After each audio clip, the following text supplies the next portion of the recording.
Nous avons toujours été fascinés par l'Égypte ancienne, ses pyramides et ses hiéroglyphes, qui révèlent l'existence de civilisations très avancées. Mais si ces civilisations étaient plus avancées que la nôtre, où sont-elles passées et ont-elles laissé des traces de leurs enseignements? Eh bien oui, le Kybalion. Le Kybalion est un livre rédigé par 3 initiés, révélant les 7 principes universels, ou les 7 lois de la vie. Il est dit que celui qui maîtrise les lois de la vie domine la matière, car connaître les premières permet de maîtriser les secondes. Si vous avez cliqué sur cette vidéo, vous avez sûrement déjà entendu parler du Kybalion. Mais avez-vous réussi à déchiffrer les codes cachés entre les lignes et à comprendre réellement ces enseignements? Comme le dit l'adage, les lèvres de la sagesse sont closes, excepté aux oreilles de la raison. 2 personnes peuvent lire le même livre et en tirer des enseignements totalement différents. Aujourd'hui, nous allons découvrir ensemble une autre perspective, entrer plus en profondeur et déchiffrer les mystères de cet ouvrage. Ce que vous allez découvrir bouleversera probablement votre perception de la réalité, mais vous permettra aussi de débloquer votre esprit pour créer votre propre réalité. Restez avec nous jusqu'à la fin, car cette exploration pourrait bien transformer votre vie pour l'éternité. N'hésitez pas à partager en commentaire votre interprétation de cet ouvrage. Si vous avez apprécié le Kybalion, vous allez adorer ce qui suit. Sur mon site dédié aux entrepreneurs motivés, j'ai mis à votre disposition une quinzaine d'e-books gratuits, téléchargeables en un clic. Ces livres dévoilent les enseignements de la sagesse ancienne et des maîtres, des secrets cachés depuis des siècles. Ils vous permettront de reprogrammer votre esprit pour manifester la réussite et l'abondance dans votre vie. Ne ratez surtout pas cette opportunité unique de transformer votre vie. Le lien est dans la description. Pour commencer, qu'est-ce que le Kybalion? Le Kybalion est un livre regroupant les 7 principes hermétiques de l'Égypte ancienne et de la Grèce antique. Ces principes ont été rédigés par 3 initiés, instruits par les véritables enseignements d'Hermès Trismégiste, communément appelé le maître des maîtres. Hermès Trismégiste était un homme ayant atteint un degré élevé de maîtrise de la conscience, ce qui signifie qu'il était devenu maître de l'univers. Comme le dit la première loi, le principe de mentalisme, le tout est esprit, l'univers est mental. Celui qui maîtrise son esprit maîtrise ainsi la réalité et devient donc maître de l'univers, soit de lui-même. Il faut savoir que l'homme est un microcosme de l'univers. Pour l'imaginer, pensez à l'homme comme une goutte d'eau dans l'océan. La goutte d'eau fait partie de l'océan, mais encore faut-il en avoir conscience. Si la goutte d'eau se croit seule, focalisée sur son ego, elle pensera être isolée dans cet océan infini. Mais lorsque la goutte d'eau prend conscience qu'elle est de la même nature que l'océan qui l'entoure, alors elle ne fait qu'un avec lui.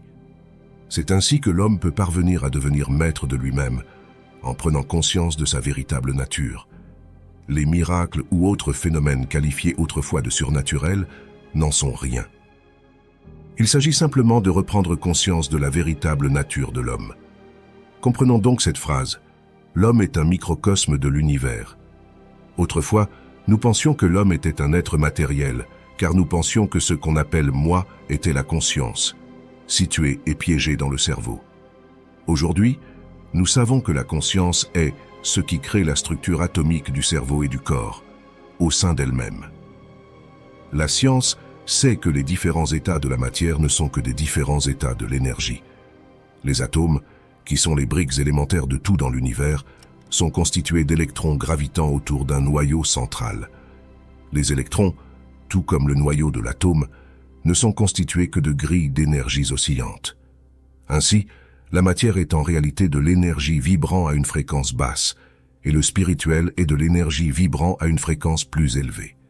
Cela mène au principe de vibration du Kybalion, affirmant que rien ne repose, tout remue, tout vibre. De ce fait, l'homme n'est pas un être matériel, mais un être spirituel. Spirituel signifie esprit en latin.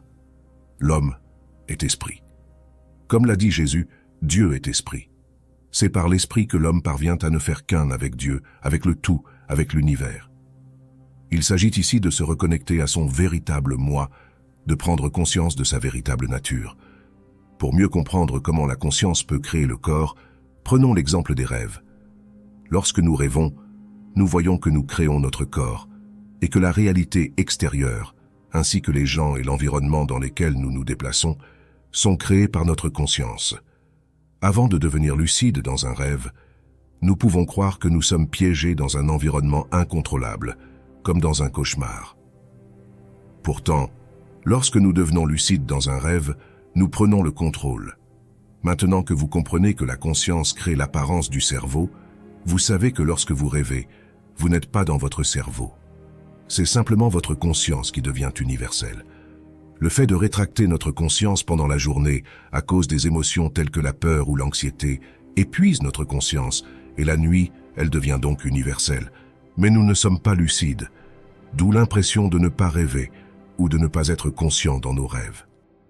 Les maîtres, ayant atteint une maîtrise de leur esprit et faisant consciemment qu'un avec le tout, ne dorment que 2 heures par jour et pendant ces 2 heures, ils sont pleinement conscients.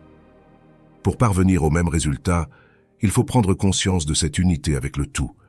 Comprenez que la matière naît de l'esprit, que l'univers est une projection mentale dans l'esprit du tout.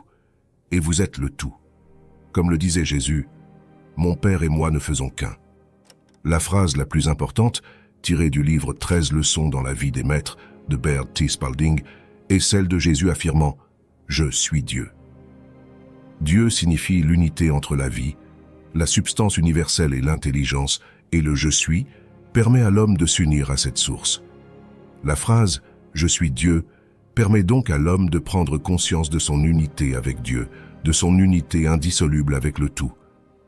Pour les anciens Égyptiens, toute la nature était la vie, et la vie était Dieu.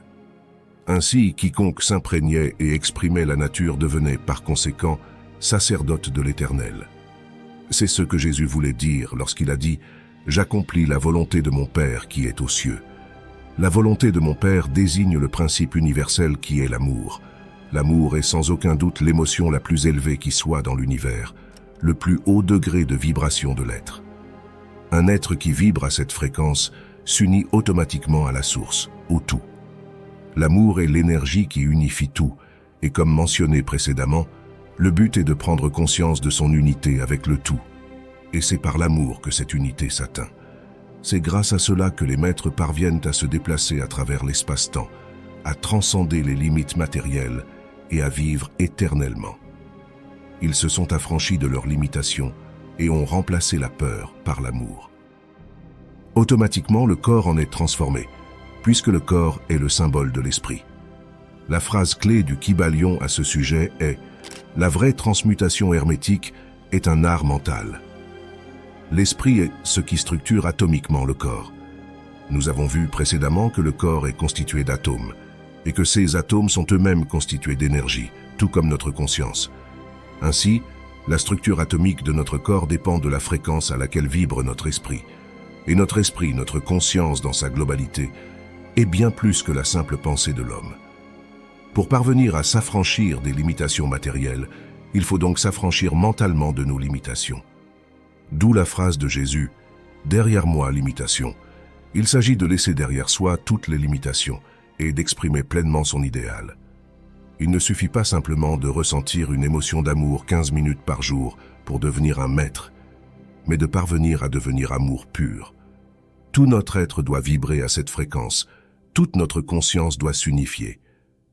Imaginez la réalité extérieure comme une seule et même conscience, semblable à un miroir cassé en 1000 morceaux.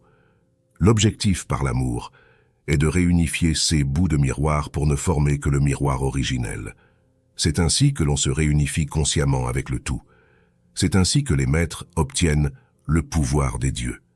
En réalité, le pouvoir des dieux est simplement une meilleure expression de l'homme. Un esprit limité exprime un corps limité. Un esprit illimité exprime un corps illimité. Le corps étant le symbole de l'esprit, projetez un idéal dans votre esprit. Faites-le germer. Et une fois mûri, celui-ci s'exprimera extérieurement. Forge-toi en silence et la vie te récompensera publiquement. N'oubliez pas d'aimer la vidéo et de mettre un pouce bleu. Cela aide énormément avec l'algorithme YouTube. Merci beaucoup et à tout de suite dans une nouvelle vidéo.